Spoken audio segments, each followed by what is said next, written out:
પ્રકરણ 8 પ્રકરણ 7ના કરુણ અંતે મહેતા પરિવાર એક અતિ ગંભીર ધર્મ સંકટમાં ઊભો હતો.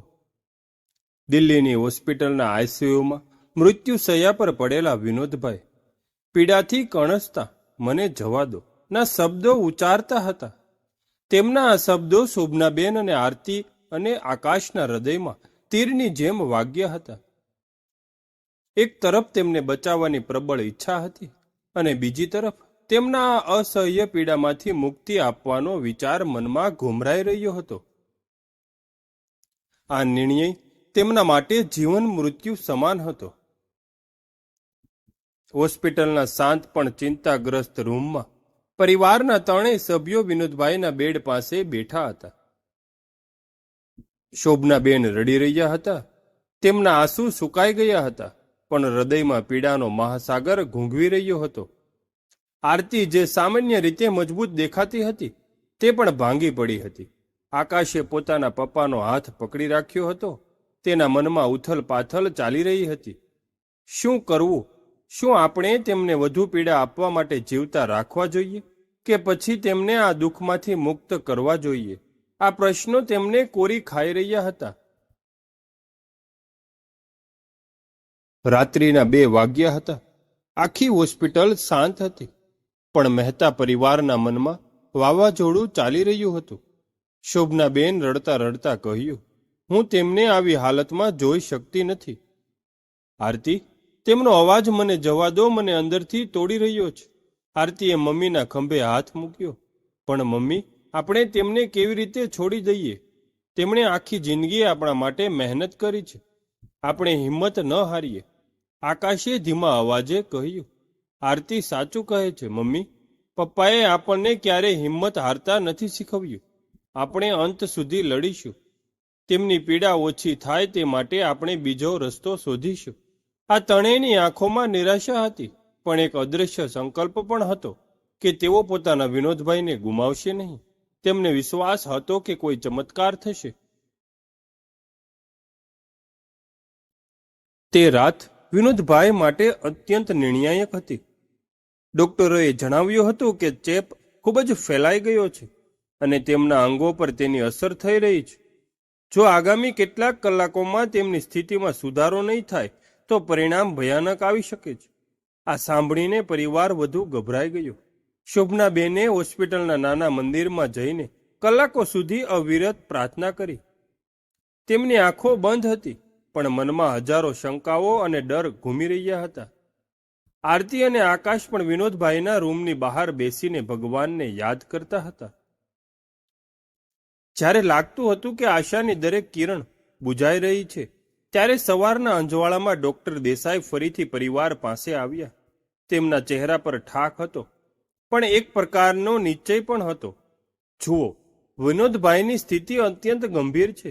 ચેપ કાબૂમાં આવી રહ્યો નથી, પરંતુ અમારી પાસે એક છેલ્લો વિકલ્પ છે. ડોક્ટર દેસાઈએ કહ્યું, એક નવી દવા વિકસાવવામાં આવી છે જે હજુ ટ્રાયલ ફેઝમાં છે. તે આ પ્રકારના ચેપ માટે ખૂબ અસરકારક સાબિત થઈ શકે છે, પણ તેની આડઅસરો પણ ગંભીર હોઈ શકે છે. આ દવા મોંઘી છે અને સરળતાથી ઉપલબ્ધ નથી, પણ જો આપણે તેને શરૂ કરીએ તો વિનોદભાઈને બચવાની શક્યતા વધી શકે છે. નવી દવા, ટ્રાયલ ફેઝ, આડઅસરો. આ સાંભળીને શોભનાબેન અસમજણમાં પડી ગયા. આરતીએ તરત જ પૂછ્યું, ડોક્ટર, તેનાથી કેટલો ફરક પડશે અને ખર્ચ કેટલો થશે? ડોક્ટર દેસાઈએ આંકડો જણાવ્યો. તે સાંભળીને પરિવારના હોશ ઉડી ગયા. તે તેમની અત્યાર સુધીની બધી બચત અને રાજેશભાઈની મદદ પછી પણ બચેલા પૈસા કરતા અનેક ગણો વધારે હતો. પરંતુ આ એક નવી આશા હતી. મૃત્યુના મુખમાંથી જીવનને પાછું ખેંચી લાવવાની છેલ્લી તક. પરિવારે તરત જ હા પાડી. પપ્પાનું જીવન અમારા માટે સૌથી કિંમતી છે. અમે પૈસાની વ્યવસ્થા કરીશું, આકાશે દ્રઢતાપૂર્વક કહ્યું. રાજેશભાઈને આ વિશે તરત જ જાણ કરવામાં આવી. રાજેશભાઈ પણ આશ્ચર્યચકિત થયા, પણ તેમણે તરત જ કહ્યું, જો કોઈ આશા હોય તો આપણે તેની છોડી ન શકીએ. હું અહીંથી મદદ મોકલી રહ્યો છું. અને મારા કેટલાક સંપર્કોનો ઉપયોગ કરીને આ દવા મેળવવાનો પ્રયાસ કરું છું. રાજેશભાઈએ ફરી એકવાર પોતાની મિત્રતા સાબિત કરી. તેમની આ મદદ અને ડોક્ટર દેસાઈની દરખાસ્ત મહેતા પરિવાર માટે એક અણધારી આશાનું કિરણ બનીને આવી.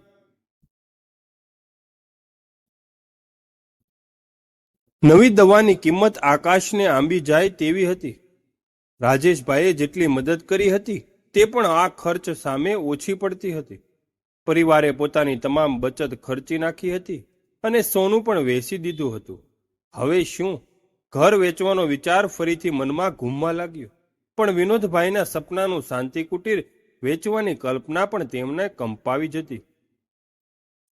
આરતીએ પોતાની બેંકના સિનિયર મેનેજરનો સંપર્ક કર્યો અને પર્સનલ લોન ઉપરાંત પ્રોપર્ટી લોન લેવા માટે વિનંતી કરી. બેંકના નિયમો કઠોર હતા, પણ આરતીની પ્રામાણિકતા અને વિનોદભાઈની પ્રતિષ્ઠાના કારણે તેમને મદદ કરવાનું વિચાર્યું. આકાશે પણ પોતાની કોલેજના પ્રોફેસર અને ડીનને ફરીવાર વિનંતી કરી. ડીન સાહેબે આકાશની પરિસ્થિતિ સમજી અને કોલેજના વિદ્યાર્થીઓ અને શિક્ષણને ફંડ રેઇઝિંગ માટે અપીલ કરી.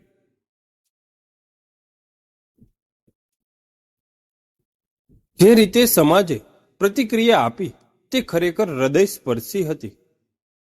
વિનોદભાઈ મહેતા જેઓ આખી જિંદગી બીજાને જ્ઞાન અને સંસ્કાર આપતા રહ્યા હતા, તેમના વિદ્યાર્થીઓએ તેમના ઋણ ચૂકવવાનો નિર્ણય કર્યો.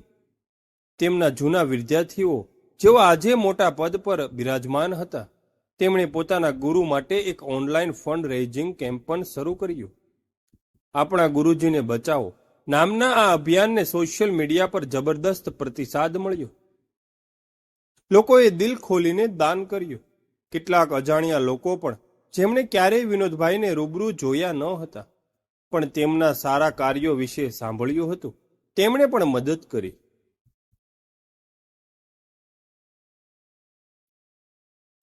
વિનોદભાઈ જ્યાં શિક્ષક હતા તે શાળાના સ્ટાફ અને વિદ્યાર્થીઓએ પણ નાનું મોટું ફંડ ભેગું કરીને મોકલ્યું. આરતીને બેંકના સહકાર્યકરોએ પણ પોતાના પગારમાંથી થોડી રકમ કાપીને મદદ કરી. આકાશના મિત્રો જેઓ પહેલા તેને એકલો છોડી દેતા હતા, તેઓ હવે તેની સાથે ઊભા રહ્યા અને ફંડ ભેગું કરવામાં મદદ કરી. આ બધું જોઈને મહેતા પરિવાર ભાવુક થઈ ગયો. તેમને સમજાયું કે તેમના સુખ દુઃખમાં આખો સમાજ તેમની સાથે ઊભો હતો.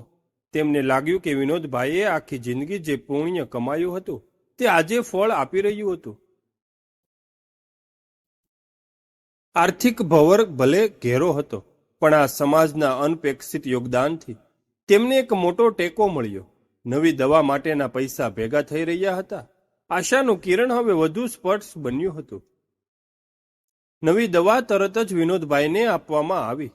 શરૂઆતમાં તેની આડઅસરો પણ તીવ્ર હતી, પણ ધીમે ધીમે ચમત્કાર થવા લાગ્યો. ધીમા પણ સતત દરે વિનોદભાઈના શરીરમાંથી ચેપ ઓછો થવા લાગ્યો. તેમનું શરીર દવાને પ્રતિભાવ આપી રહ્યું હતું. ડોક્ટરો પણ આશ્ચર્યચકિત થયા. તેઓ ખરેખર એક મજબૂત વિલ પાવર ધરાવે છે, ડોક્ટર દેસાઈએ કહ્યું.